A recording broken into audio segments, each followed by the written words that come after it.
Amare pasa cojo y raft, cual llega al Parlamento de viernes último, ma comparti mi preocupação com o ERAF, está hopi claro exatamente o passo no qual o governo de Aruba se toma. E nanta delinear especialmente recorte não como este bini, den gasto de personal e todo outros tipos de coisas. E mas minha preocupação dilante com nada de receita reflejar no presupuesto 2022. Então realmente nós estamos com tendência para mandar o governo aqui para pôr tur e reforma no próximo governo.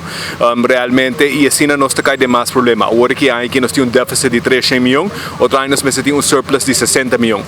Com de presupuesto para vai de 300 milhões negativo para produzir 360 milhões. Não sei só de raft.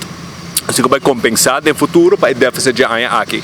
Então, realmente, nós firmamos um acordo, a RAFTA firmado em setembro, o que nós queremos que o governo cumpre com o acordo que a mesa firma. Então, outro ponto como a Tresilante está com, anche negociar acaba, o acordo de corro está lá algum parte a favor da reestruturação do nosso sistema democrático, agora que nós temos 25% de assento no parlamento está aceito, na Corsouta 44%, na Holanda também nós temos 1%. Então, esta estrutura como este cambia para nós não volver em mesmo buraco que nós temos agora aqui. Senhor Mansur, também a quarta parte de BTW, algo que possa atender a mirando que a Holanda queira de dar também certo input de sua banda para uma introdução de algo assim na que nós precisamos para outro ano.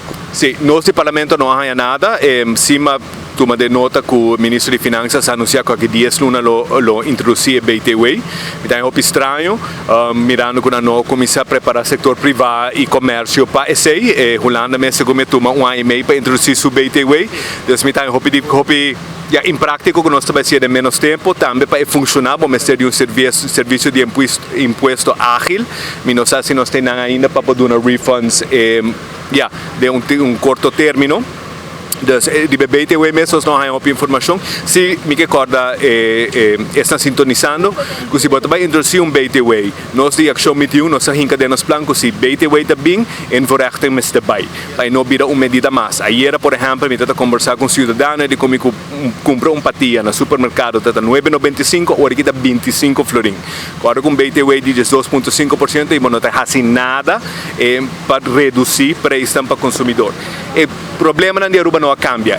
O setor público está muito custoso, tanto que nós não temos um governo disposto para reduzir o tamanho e gasto do setor público, está tempo perdido.